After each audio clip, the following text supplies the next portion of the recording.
Things got weird nang basahin ang last will and testament ni Don Amante. Ang lolo ni Candice, she inherited his villa. Pero may bonus ang manang yon. Doon din titira ang business partner nitong si Ambet Yuson. Her grandfather had hatched a matching plan for her and Ambet. She was sure of that. But that was ridiculous dahil hindi pa man niya nakikilalang binata ay masama ng image nito sa kanya. He was a sucker for Therese, her stepsister. Things got weirder nang kasabay ng pagkabuwag sa pader na nakapagitan sa kanila ng lalaki ay pilit siya nitong pinapareha sa best friend nito. She couldn't believe what was happening. Dahil kaya umiibig na siya kay Ambet at hindi lamang yun makayang sabihin dito. For he can see that even wise men die. Kasunod ng unang sprinkle ng abo ng yumaong si Don Amante Davila sa San Joaquin River, inihagis ni Candice ang hawak na puting bulaklak.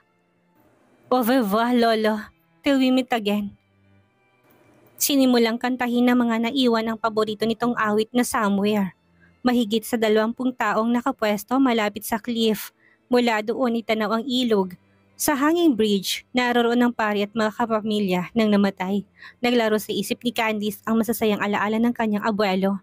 Someday, somewhere, we'll find a new way of living. We'll find a way of forgiving. Somewhere. Otomatikong namutawi sa kanyang bibig ang lyrics ng kanta habang tumutulong kanyang luha. Ngayong ibinubudbud na ang abo ng kanyang lolo, sa kanya naisip na labis niya itong namimiss sa buhay niya and that she had lost him forever. 14 na taon na nakakaraan nang umalis siya ng San Joaquin, kasamang kanyang half-sister na Canadian. Since then, she had never come back to visit her grandfather dahil sa tampo niya sa kanyang ama nang muli itong mag-asawa. She was 12 at the time. Divorced. Ang mami niya na isang Canadian nurse. May isang anak ito sa una nitong asawa. Ang daddy niya, si Dr. Benedicto Davila, ay medical student noon sa Quebec. Nang makapagtapos ito, nagpakasalang dalawa doon at nang maipanganak siya, nagpa siyang mga ito na sa Pilipinas mamuhay. 2 lang na magkapatid ang kanyang daddy at tita Elsie, ni isa ring manggagamot. Nag-expand ang San Joaquin Community Hospital na pag-aari nila ng magtulong ang magkapatid sa pamamalakad noon. On her 12th year, namatay sa breast cancer ang kanyang mommy. Just 8 months later, sinagawa sa kanya ng amang tungkol sa plano nitong pagpapakasal sa high school sweetheart na matagal na ring byuda. Noon siya nagpasyang bumalik sa birthplace niya. Agad niyang kinontak si Caroline, who was 8 years her senior, at isang dance performer sa capital city, Ottawa. Nakatira ito malapit sa kanilang apartment sa Quebec bago muli kinasal ang kanyang ama. Dumating si Caroline sa San Joaquin upang sunduin siya. Caroline had always liked to travel at hindi pa ito nakakarating sa Pilipinas kaya sinamantalang pagkakataong bisitahin siya. Her half-sister could have been accused of kidnapping although her dad never did. Sinama siya nito sa Maynila at inayos ang kanyang papeles upang makabalik sa Canada. Hindi naman niya naging mahirap dahil doon siya isinilang. Sinikreto nila yun sa daddy niya. Ayon na rin sa kahilingan niya. Sa Maynila nagpadala si Candice ng telegrama sa kanyang lolo Amante. Nagsasaad na lilipad na siya patungong Ottawa kasama si Caroline. She never came back since then.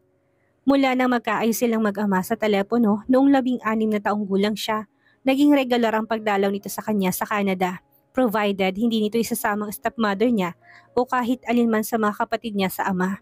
She had two, sina Rachel at JR. She never cared to see or know anything about them. Ng mga panahong iyon kasi naging abala na si Candice sa kanyang ballet career. She had been dancing since she was 4 at ang impluensya ni Caroline na nagtulak sa kanya sa karir na yon. Sa pagtatapos ng awitin, nagmulat siya ng mga mata. Kinuha niya ang kanyang corsage mula sa pagkakaaspilinon sa kanyang puting bestida. Saka inihagis sa ilog. Goodbye, Lolo Amante. Nang matapos ang seremonya, isa-isa na silang bumalik sa kanilang sasakyan. Mailap sa kanya sina Rachel at JR. Pansin niya sa ilang araw niyang pamamalagi sa San Joaquin. Mas malapit pa nga sa kanyang mga anak ng tita Elsie niya. Maybe because they were closer to her age. Isa pa nakikita-kita silang magpipinsan kapag nadadalo ang mga ito sa Canada. Look at the two men. Siko sa kanya ng pinsan dalaga, si Liza. Pasimple itong nakanguso sa dako na isang pareha. Masayang tumatawa ang babae sa pagitan ng pagbulong sa matangkad na lalaking kable 7. If she weren't such a slut, I don't know what she is. Dito pa dumayo ng pakikipaglandian. Who is she? Walang interes sa tanong ni Candice. Dire-diretso siya sa paglalakad patungo sa kotse nito. Si Therese, yung stepsister mo. Nakuha ng sinabi ni Lisa ang interes niya. Automatikong napabaling si Candice sa direksyong inuso sa kanya ng pinsan. So, this is Therese, aniya sa isip. Therese Chua was deemed the prettiest among the pretty in the whole of San Joaquin. Si Lisa ang numero unong asar dito. Dito nga niya nalaman ng tungkol sa interesting and tragic incident involving Therese 8 years ago. Hindi siya makapaniwalang sa isang sleepy town na tulad ng San Joaquin ay may mapapatayan dahil sa isang babae. But only because you weren't there. Agad na pasubali ni Lisa na ikwento sa kanyang tungkol sa insidente. Minsan kausap niya ito sa telepono. Debut party noon ni Therese na ginanap sa mismong lawn ng ancestral house ng mga Davila. Si Alberto, Ambet Yuso ng escort ng babae, anak ng San Joaquin mayor noon. Ambet was involved in a shooting incident that led to 2 people's tragic death and others being wounded. Boyfriend di umano ni Therese ang sumugod sa dance floor habang nagsasayaw ito at si Ambet. The guy was armed with a gun. Nagpaputok kaagad ito. Sa pulsa balikat ang target na si Ambet, nakatakbo ang binata patungo sa mesa ng mga kaibigan. Hanggang sa muling magpaputok ang huramentado. Tinamaan to sa dibdib, lagos hanggang likod. The deranged guy continued firing and Ambet's best friend got shot. Pagkukwento pa noon ni Lisa, he died on the spot. Several others were seriously injured, including Vice Mayor Fernando's son. The doctor said he will be paralyzed for life. Ibig niya kalibutan habang ini-imagine ang senaryo. Then she thought of those guys, stupid, sa loob-loob ni Candice. Itong siraulong ex-boyfriend, I think JC was his name. Sinugod ng security guard and shot him too. It was so silly to kill and die for a second-rate trying hard social climber. Pumadaltak pa si Liza. She's not that gorgeous. Naikomento niya matapos tapunan ng tingin si Therese. Men here are just stupid. That's all. Namimilog ang mga mata at napapailing na saad ni Lisa. Binuksan na nitong pinto ng driver's seat ng kotse nito. Mabilis itong inilak ang mga pinto, tinintay siyang makasakay. What do you call that bigotry? They never get far out of the sleepy old town. Kaya ako, hindi ako mag-aasawang taga dito. Natawa si Candice, jet setter to. Volunteer ng UNICEF. Sa Africa, imposibleng mag-asawa tong isang taga San Joaquin. Naobserbahan niyang sa kabila ng modernong panahon, may pagka-old-fashioned pa rin at conservative ang mga tao sa naturang lugar. Unless, of course, Matt Damon realizes we were meant for each other and decides to settle here. Lumakas naman ang tawa ni Candy sa idinugtong ni Lisa. Pagkagaling ng San Joaquin River, dumiretso si Candy sa kanyang silid sa ancestral house ng mga Davila. Now that Don Amante was gone, the house unofficially belonged to Dr. Benedicto Davila's family, or at least until the last will and testament was read. Pero halos nakakatiyak na sa daddy niya yun ipapamana dahil itong bunsong anak ng lolo niya. That was the tradition. The house would go to the youngest child. It was one of the biggest in San Joaquin and probably the oldest. Dating back to the Spanish period, nasa atik ang silid na laan sa kanya. It was her favorite spot there. Dahil puyat at halos magdamag na lamay na nakaraang gabi, hindi pa nakakabawi mula sa jet lag, bagsak ang katawan niya sa kama. Agad siyang nakatulog ng mahimbing. Pasado 7:00 na ng gabi nang magising si Candice. Nag-ingat siya at muling pumikit ng ilang sandali bago nagpilit na bumangon. Kababangon pa lang niya nang tumunog ang intercom. Dinner will be served in 30 minutes, Can. Sabi ng daddy niya. Are you up now? Yes, Dad. Tugon niya, I'll be right there in a 30 minutes. Dumiretso siya sa banyo at mabilis na naligo. Pinili niya isuot ang olive green dress na binili niya sa Ottawa bago lumipad patungong Pilipinas. Tenernohan niyo ni Candice ng emerald jewelry na regalo sa kanya ni Caroline noong 18th birthday niya. Hinayaan niyang nakalugay ang kanyang tuwid at mahabang buhok na kulay kape matapos yung i-blow dry. Then she wore a pair of stiletto sandals. Matapos magbihis, nag-apply siya ng light makeup sa magandang mukha. What a beautiful woman you are, Candice Davila. Napapangiting bulong niya, sinundan niya yon ng mahinang tawa. Modesty aside, nag-spray siya ng earlobes na paborito niyang pabango. Magaan ang mga paalay ka true ballerina that she was. Na lumabas siya ng silid at bumaba sa sala. Nagkasalubong ni Candice si Macy, ang bunso kapatid ni Lisa sa hagdanan. Oh, Ate Kan-Kan, tawag nito sa pet name niya noon. Gising ka na pala. I was about to knock on your door kasi it's dinner time na. Tinignan siya nito mula ulo hanggang paa. Wow, you look terrific. Ang ganda-ganda mo, Ate Kankan. Thanks, you look fabulous yourself, Mace. Naka-midnight blue ankle-length skirt and 17 anyos na dalagita. May mahaba tong slits sa magkabilang bahagi. Ang blouse naman ay sleeveless at medyo hapit sa katawan kaya na-define ang shape ng katawan nito. Pag nagsawa ka sa dress at sandals mo, akin na lang ha? Napangisi si Candice. No problem, these sandals feel tight on my feet anyway. Iiwan ko na to sa'yo. After all, it's just a Gucci, biro niya. Cool! Magkasabay silang bumaba at nagtungo sa dining hall. Sa bungad pa lang, nakapako na sa kanilang mga mata ng bawat isa sa harap ng hapag. There were more than 20 people in the hall. Karamihan sa mga ito'y relative nila. Ang ilan including Therese and that guy with her were family friends. Hi, good evening. Pilit ang ngiting bati ni Candice. Sorry, I'm almost late. Almost, dahil hindi pa naman nagsisimulang hapunan. Dahil hinihintay nga siya. It's okay, Iha, sabi ni Milagros, ang stepmother niya. Maupo ka na. Pinaghila siya nito ng silya malapit sa pwesto nito at kanyang daddy. Sa pwestong iyon, magkakatabi niya ang lalaking kasama ni Therese. Gusto sana niyang tumangging maupo doon pero wala siyang choice. Yun na lang ang bakanting silya sa long table. Ang merong ibang bakante ay nasa kabilang mesa ng mga nakaupo at hindi niya kakilala. Nang makaupo siya, isa-isang pinakilala sa kanya ni Tita Elsie ang mga naruroon. Of course, that is Therese, your Aunt Mila's daughter, and beside you is Ambet Yuson, the next mayor of this town. Kung pagbibigyan niya ng majority to run next election. Come on, tita, tutol ng lalaki, nakangiti rin. Tumingin ito sa kanya at tumango ng bahagya. Nice meeting you, Candice. Pilit ang ngiti niya ng dagliri namang naglaho. Pagkatapos ay saka siyang muling ngumiti nang tignan ng iba pang pinakilala. Nice meeting you all people. I'm sure we all starve. So shall we start now? Tinignan si Candice ng kanyang tita Elsie. Mabilis tong tumango. Ikaw lang hinihintay namin. So let's pray and get started now. Enthusiastic na bigkas niya. Sabay pikit. Pinagsalikop niyang mga daliri at pinatong yung sa edge ng mesa at saka nagsimulang manalangin. The others followed. Amen, sabi ng mga to pagkatapos. May amused na ngiti ang bawat isa matapos silang manalangin. They all could not believe that someone like her, who practically grew up in the modern western country, would say grace before a meal. Why? Kamuntik nang basta sumandok na lamang ang mga to ng mainit na kanin.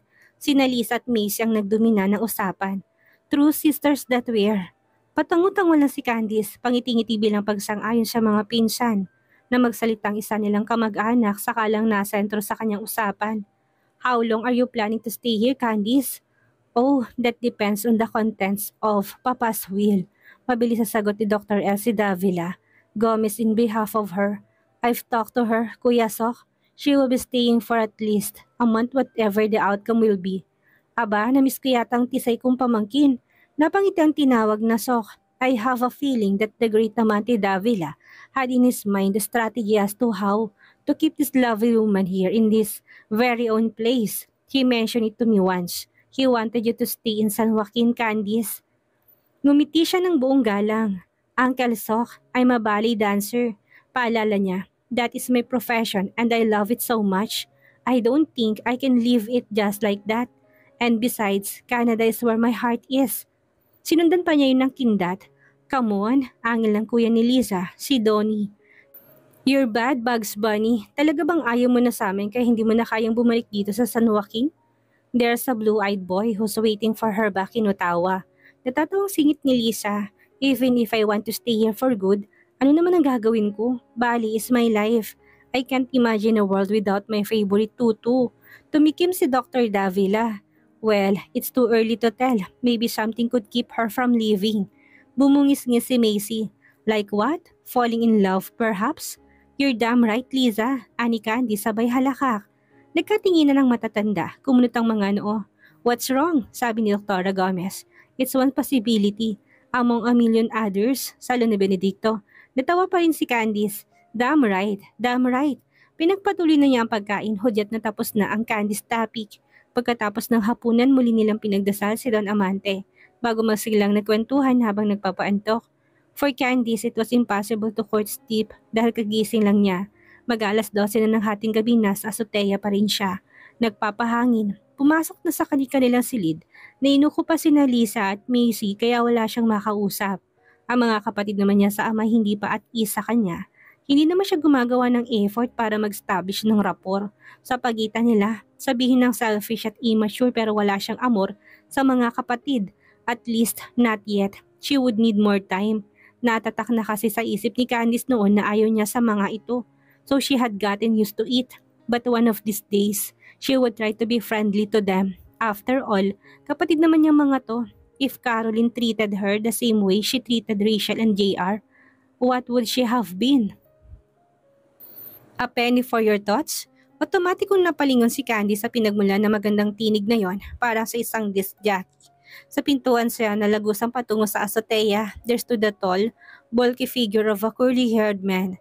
Sa silhouette ay nakilala niya to bilang si Ambet Yuson, the silly guy who almost died for Therese.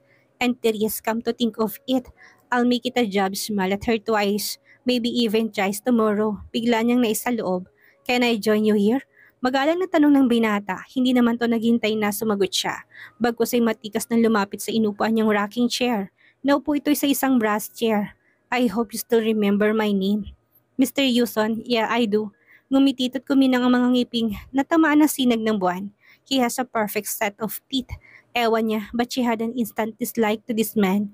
Gwapo naman to, in fact sobrang gwapo na pwede tong artista. Mukha namang mabait at magalang pero basta she didn't like him. She had decided not to. Her mind was telling her not to kaya napaka-formal siya. Tinuwid ni Candice ang upot pinigil ang paggalaw ng rocking chair. Hindi ka dalawin ng antok, Candice? Nagkibit-balikat siya bago malamig na nagsalita. I haven't adjusted yet to that time difference. I guess. Ngumiti ito ng maluwang. You've been here for nearly a week now. Hindi ka pa rin nakaka-adjust? Napahaba lang siguro tulog mo kanina. Muli nagkibit-balikat siya. She was determined to let this man feel that his presence was not welcome. So she became monosyllabic. Maybe.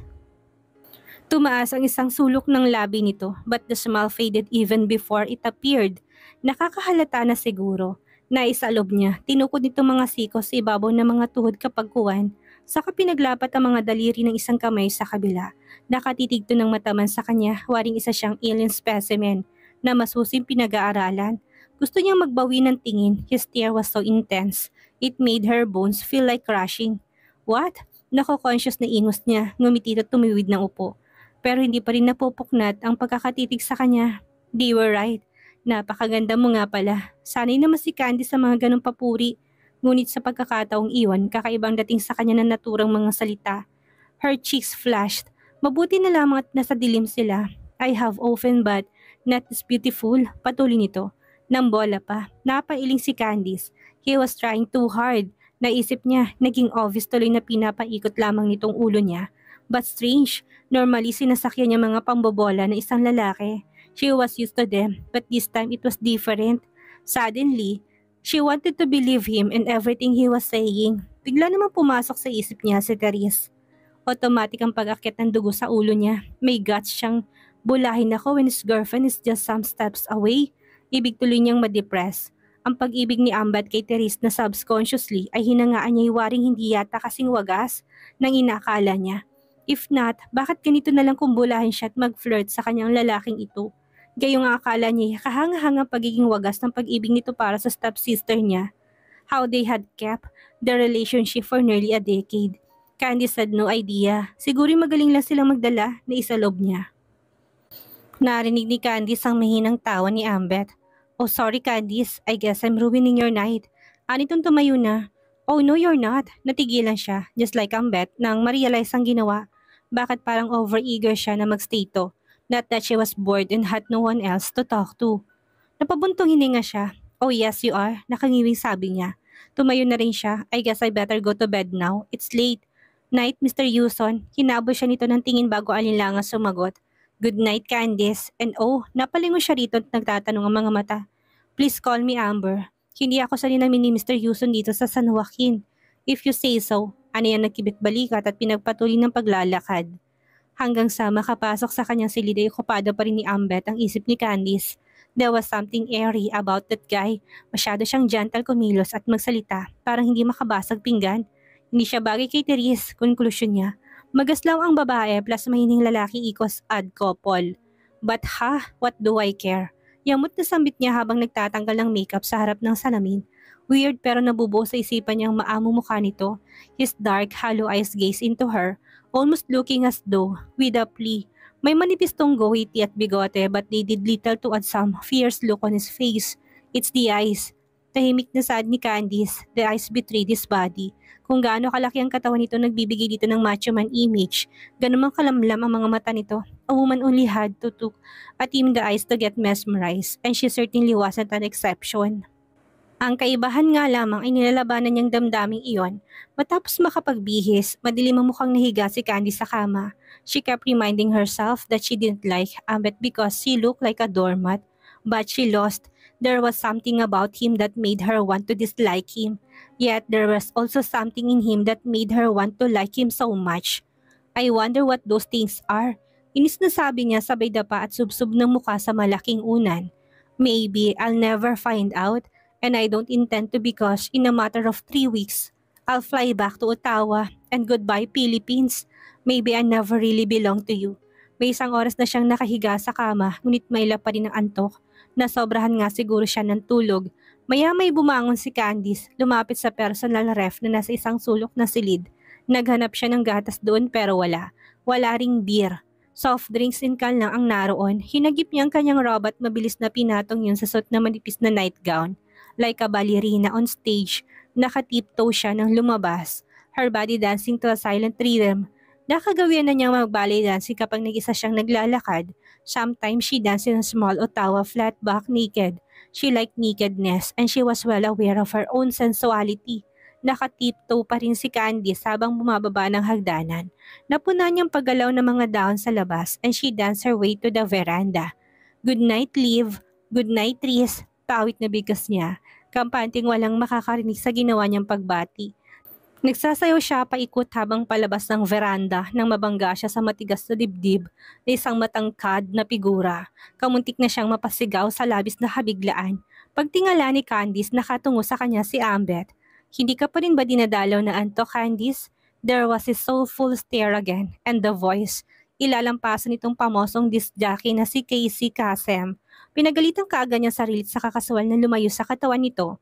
Oh, what are you doing here? Gaya mo, ayaw pa rin akong dalawin ng antok. Kamuntik na ako matempt na kausapin na rin ng mga puno. Kung hindi ka dumating, ngumuso siya, so he heard me. He might think I'm a weirdo. So what? As if it mattered what he thinks. I'm just going to the kitchen to fix myself a glass of warm milk. I'll join you. No thanks, mabilis na tanggi niya. I'm sure I can manage my way around here. You've been gone for 14 years, baka maligaw ka? Napakunot no si Candice, there was no sarcasm in his voice, but he didn't sound like he was joking either. Maya may ngumisi to, just kidding. Nalalaki ng butas ng ilong mo oh, pagkasabi noon bahagya pa nitong pinisilang tungki ng ilong niya. Tara na, no thanks sabi eh, kaya ko nga mag-isa, but thanks for the concern anyway. She started her normal step, pero mabilis siya nitong napigil sa braso. Hindi ka ba natatakot sa multo? Kamamatay lang ng lolo mo, pananakot ni Ambet. Come on Mr. Yuson, I don't believe in a... Nalaki ang mga mata niya, biglang pagsalakay na kaba sa kanyang dibdib. What if ghosts were real? What if her grandfather's ghost were in the kitchen, sipping his favorite tea? Hindi na lang ako magtitimpla ng gatas, napapalunok na sabi niya. I'll just go back to my room and try to sleep without milk self. Natawa si Ambet. So you don't believe in a ghost, ha? Halika, sasamahan na kita sa kusina. Matapang naman ako, with me safe na safe ka. Wag na lang, patuloy na tanggi ni Candice. Come on, no thanks, good night. Umakbang na siya palayo. May mumu sa hallway, halaka. Habol nito, na-freeze siya. Nang lingunin ni Candice si Ambet, pinakita niyang galit siya. Drop it, being funny doesn't suit you. Ihahatid na kita sa attic, mabilis tong nakalapit sa kanya.